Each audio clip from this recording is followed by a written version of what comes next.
जय श्री श्याम दोस्तों। Mutual fund के अंदर एक ऐसी कैटेगरी है स्मॉल कैप की जो इन्वेस्टर को ज़्यादा से ज़्यादा रिटर्न बना के देती है। लेकिन दोस्तों म्यूचुअल फंड की जो ये कैटेगरी है स्मॉल कैप की, अभी आपने देखा हो अगर आपने म्यूचुअल फंड के अंदर इन्वेस्टमेंट कर रखा है तो काफ़ी ज़्यादा क्रैशेस देखने को मिल रहे हैं, काफ़ी मार्केट डाउन जा रहा है, नेगेटिव आपको देखने को मिल रहा है स्मॉल कैप कैटेगरी को। तो इसी को लेकर सेबी ने एक नया नियम लागू करा है जिससे क्या होगा, आपका जितना भी आपको रिटर्न मिल रहा है उस पर काफ़ी ज़्यादा इफेक्ट आएगा। ये नियम बहुत ही ज्यादा गलत है सेबी का। अब ये नियम क्या है और कब से लागू होगा, इसकी कंप्लीट जानकारी आज की वीडियो में आपको मिलेगी। तो चलिए शुरू करते हैं आज की हमारी वीडियो को। तो दोस्तों वीडियो शुरू हो उससे पहले मैं विकास स्वागत करता हूं आपका ग्रो बिजनेस फाइनेंस हब में। दोस्तों आपने अभी तक चैनल को सब्सक्राइब नहीं करा हो तो चैनल को सब्सक्राइब कर लीजिए, क्योंकि म्यूचुअल फंड से रिलेटेड हर वीडियो आपको इस चैनल पर मिलती रहती है। तो चलिए शुरू करते हैं आज की हमारी वीडियो को। तो सिंपली दोस्तों म्यूचुअल फंड्स के अंदर दोस्तों वैसे तो हम देखें तो बहुत सी कैटेगरीज हैं, लेकिन दोस्तों सबसे ज्यादा जो हमको रिटर्न बना के देती है और हमको जिसमें रिस्क देखने को मिलता है वो कैटेगरी है स्मॉल कैप कैटेगरी। लेकिन सेबी ने अभी क्या करा है, एक चेंजेस करा है। चेंजेस ऐसा करा है कि फ्यूचर में हमको जो ग्रोथ होती थी वो ग्रोथ थोड़ी अब कम होगी। क्यों होगी, पहले तो यहाँ पे ये कंसेप्ट समझो। म्यूचुअल फंड के अंदर जैसे मान लो स्मॉल कैप में आपने इन्वेस्टमेंट करा, स्मॉल कैप कैटेगरी के अंदर कोई सा भी आपने फंड ले लिया, उसमें आपने 1000 रुपए की एसआईपी कराई। अब आपने जो 1000 रुपए की एसआईपी कराई है ना, ये पूरा की पूरा पैसा म्यूचुअल फंड्स में स्मॉल कैप कैटेगरी में इन्वेस्ट नहीं होता है। ये अभी तक का सीन है, आगे क्या अपडेट हुआ है वो भी मैं आपको बताऊंगा। आपने 1000 रुपए की एसआईपी कराई तो ये 1000 रुपए पूरे की पूरे स्मॉल कैप में नहीं जाएंगे। अभी का जो नियम है वो है कि 65% पैसा किसमें इन्वेस्ट होगा, स्मॉल कैप के अंदर इन्वेस्ट होगा, और जो 35% पैसा बचा है वो कहां इन्वेस्ट होगा, वो फंड मैनेजर की मर्जी है। वो लिक्विड फंड में डाले, लार्ज कैप में डाले, मिड कैप में डाले, कैश होल्ड करके रखे या डेप्थ फंड में डाले, वो फंड मैनेजर की मर्जी है 35% पे। ठीक है, हमको जितना भी रिटर्न मिलता है, जितना भी रिटर्न हमको मिलता है, जितना भी रिस्क हमको देखने को मिलता है वो 65% पे देखने को मिलता है। क्योंकि मान लीजिए हमने 1000 रुपए इन्वेस्ट करे तो 1000 में से मात्र कितने पैसे हमारे स्मॉल कैप के अंदर इन्वेस्ट हो रहे हैं, 650। बाकी के जितने भी पैसे बचे हैं वो कहां पे इन्वेस्ट हो रहे हैं, बाकी अलग अलग असेट्स क्लास में हमारा पैसा इन्वेस्ट हो रहा है। अब असेट्स क्लास का मतलब ये नहीं है कि इधर उधर पैसा इन्वेस्ट हो रहा है। असेट्स क्लास का मतलब ये हो गया कि म्यूचुअल फंड्स के अंदर ही जितनी भी स्कीम्स हैं वहां पे आपका पैसा इन्वेस्ट हो रहा है। ठीक है सर, यहां तक तो हो गया। लेकिन अभी क्या नया नियम लागू हो रहा है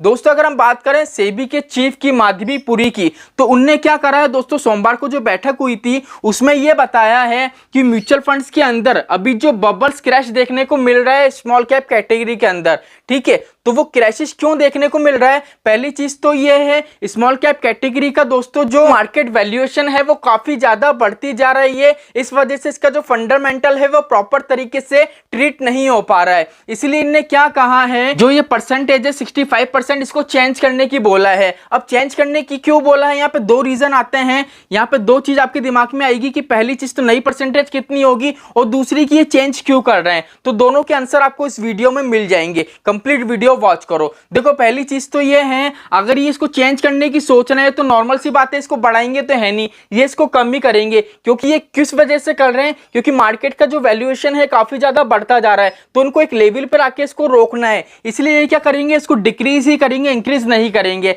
अगर ये इसको डिक्रीज करेंगे तो अभी के टाइम पे मेरे हिसाब से ये हो सकता है 50% से 55% तक से डिक्रीज कर सकते हैं, इस परसेंटेज पे इसको रोक सकते हैं। लेकिन बात ये आती है कि सर अगर ये इस परसेंटेज पे आ जाएगा तो रिटर्न पे इफेक्ट पड़ेगा, बिल्कुल इफेक्ट पड़ेगा। अब यहाँ पे मुझे एक चीज बताओ, म्यूचुअल फंड्स के अंदर एक कैटेगरी होती है फ्लेक्सी कैप, मल्टी कैप। उसमें क्या होता है 25% पैसा हमारा इन्वेस्ट होता है हर कैटेगरीज के अंदर, ठीक है। लेकिन यहाँ पे ये चीज देखो, हम इन्वेस्ट कर रहे हैं स्मॉल कैप कैटेगरी के अंदर कि हमारा पैसा स्मॉल कैप में लगे, हमारी रिस्क लेने की कैपेबिलिटी अच्छी है, लेकिन मात्र 50% या 55% पैसा ही हमारे स्मॉल कैप के अंदर लग रहा है और बाकी पैसा इधर उधर लग रहा है। ठीक है, तो कहीं ना कहीं जो रिटर्न है उस पर काफी ज्यादा इफेक्ट देखने को मिलेगा इन्वेस्टर को। ठीक है, पहली चीज तो ये हो गई। अब बात ये आती है कि सर कोई फिक्स परसेंटेज बताओ, तो देखो क्या होगा, जो हमारा एमफी है, एमफी के पास रिपोर्ट आएगी दोस्तों, वो रिपोर्ट जारी होगी 15 मार्च को। तो 15 मार्च को ही मैं एक वीडियो बनाऊंगा, उसमें कंप्लीट आपको बता दूंगा कि कौन सी कितनी परसेंटेज फिक्स कही है और इसका क्या प्रॉपर तरीके से रीजन है। अभी के टाइम में अगर हम रीजन की बात करें तो उसके दो रीजन निकल के सामने आते हैं। पहला रीजन तो मैंने आपको बता ही दिया है कि मार्केट की वैल्यूएशन के चक्कर में जो अभी मार्केट में बबल्स आ रहे हैं स्मॉल कैप में, जो जो क्राइसिस देखने को मिल रहे हैं। दूसरा जो रीजन है वो काफी बिग रीजन है, वो है आरबीआई। अब आप बोलोगे सर ये आरबीआई का क्या रोल आ गया? देखो पहली चीज तो क्या है, अगर आप देखो इंडिया के अंदर ऐसा कोई पर्सन नहीं है जिसका बैंक अकाउंट नहीं होगा, ठीक है। तो अभी क्या हो रहा है दोस्तों, जितने भी बैंक अकाउंट हैं, चाहे आपका सेविंग अकाउंट गवर्नमेंट बैंक में हो चाहे प्राइवेट बैंक में हो, ठीक है, अभी आरबीआई ने यह देखा है कि जितने भी इन्वेस्टर हैं, जितने भी कस्टमर हैं, वो अपना पैसा बैंक में नहीं रख रहे हैं, बैंक से पैसा निकाल के म्यूचुअल फंड्स के अंदर डाल रहे हैं, ठीक है। इसलिए आरबीआई ने यह देखा है कि इनको काफी ज्यादा नुकसान हो रहा है। अब नुकसान क्यों हो रहा है? क्योंकि जो मनी का रोटेशन है आरबीआई का, वो प्रॉपर तरीके से घूम नहीं पा रहा है, क्योंकि जितने भी कस्टमर हैं बैंक में पैसा रख ही नहीं रहे हैं, क्योंकि उनकी मेंटलिटी अब सेट हो गई कि बैंक में हमको 3% 4% का इंटरेस्ट मिलता है, उसमें भी डेबिट कार्ड के चार्ज, मैसेज चार्ज, ये सारे चार्ज कट जाते हैं। इसलिए क्या कर रहे हैं, जैसी बैंक में पैसा आता है, जैसी सैलरी आती है, वो पैसा निकालते हैं, घर खर्च में लगता है, और जो पैसा बचता है वो म्यूचुअल फंड्स में डाल देते हैं। इसलिए क्या है दोस्तों, सेबी ने एक बड़ा बदलाव ये भी करा है कि अब ये फिक्स कर देंगे।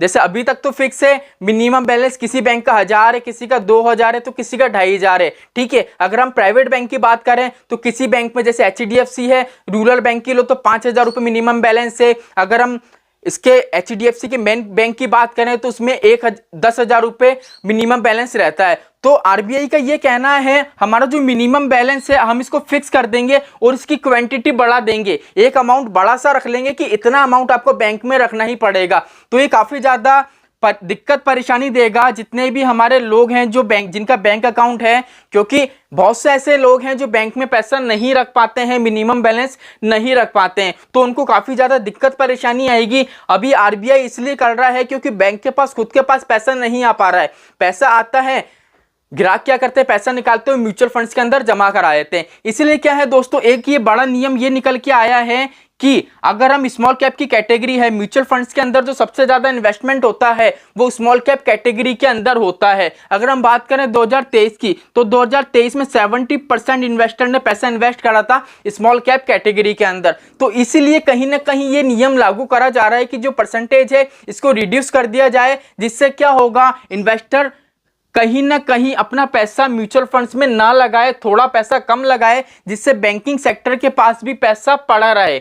इसलिए दोस्तों ये नियम लागू किया गया है। अब बात आती है कि सर प्रॉपर तरीके से कब लागू होगा, तो 15 मार्च को हमारे पास रिपोर्ट आ जाएगी। मैं पर्टिकुलर वीडियो बनाऊंगा, उसमें कंप्लीट बता दूंगा कि हमारी जो परसेंटेज है वो कितनी फिक्स करी गई है और एक्चुअल में इनका क्या रीजन है। अभी मुझे जो रीजन लगता है वो मैंने कंप्लीट आपके सामने रख दिया है। तो आई होप दोस्तों आज की वीडियो से आपको काफी ज्यादा हेल्प मिली होगी, एंड कमेंट करके जरूर बताइएगा कि जो ये परसेंटेज रिड्यूस हो रही है ये सही हो रही है या गलत हो रही है। मेरे हिसाब से तो ये बिल्कुल ही गलत है, क्योंकि स्मॉल कैप के अंदर हम तब इन्वेस्टमेंट करते हैं जब हमारी रिस्क लेने की कैपेबिलिटी ज्यादा होती है और हमको फ्यूचर में अधिक से अधिक कॉर्पस तैयार करना होता है। लेकिन अगर हमारा पैसा स्मॉल कैप में लगे ही ना, मात्र 50% या 55% पैसा हमारा स्मॉल कैप में लगेगा, तो हमारा जो कॉर्पस हम सोच रहे हैं उतना कॉर्पस तैयार नहीं हो पाएगा। तो कमेंट करके जरूर बताइएगा कि सेबी का जो ये नया नियम है वो आपको कैसा लगा, सही लगा या गलत लगा। तो चलिए दोस्तों आज के लिए इतना ही, मिलते हैं हमारी नेक्स्ट वीडियो में। जय श्री श्याम दोस्तों, जय श्री राधे।